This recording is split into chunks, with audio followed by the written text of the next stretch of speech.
third year na estudyante na magki-criminology o magpupulis. Number 2 na clipper guard sa ibabaw yung gagamitin natin para sa kanya. Tingnan natin yung magiging resulta nito, kung ano ba yung gupit na malinis, maayos, at talagang pwedeng-pwede sa school.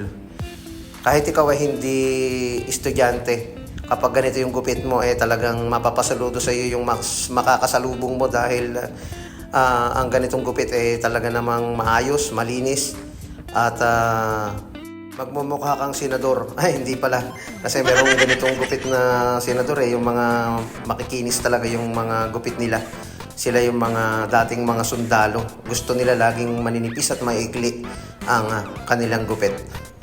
Gumamit tayo dyan ng zero open, zero close. Tapos gumamit din ako ng number 1 and 0.5 na clipper guard.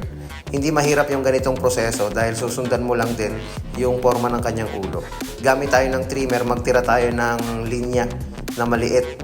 Kaya ako gumagawa ng kaunting tirang buhok dyan. Yung ilalim niyan kasi minsan ay ginagamitan natin ng shaver or mas kinikiskis natin yung natirang buhok. Yun yung magiging stopper para hindi mapasobra yung pagkakabawas ng ating shaver. Kapag ganito yung gupit mo, hindi ka na aawayin ng asawa mo.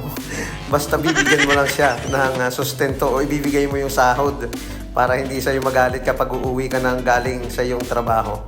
Gamit tayo ng shaver sa parteng ilalim para mas makinis at mas magandang tingnan.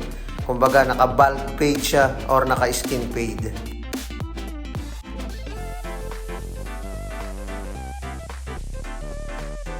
Kalahati lang yung ginawa natin ng video pero ang procedure niya sa kabila same lang din dito sa kaliwang bahagi.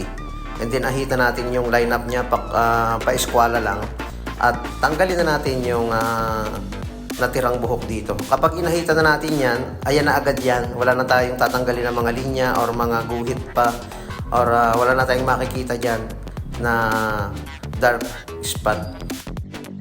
Sa mga nagsasabi na hindi ko raw ipinakita yung harap, shy type lang po yung ating client.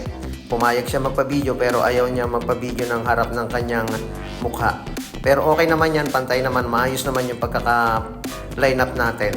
Bawasan lang din natin ng konti yung mga parting parang nag-shadow para maging balance ito. Maraming salamat mga kabarberos.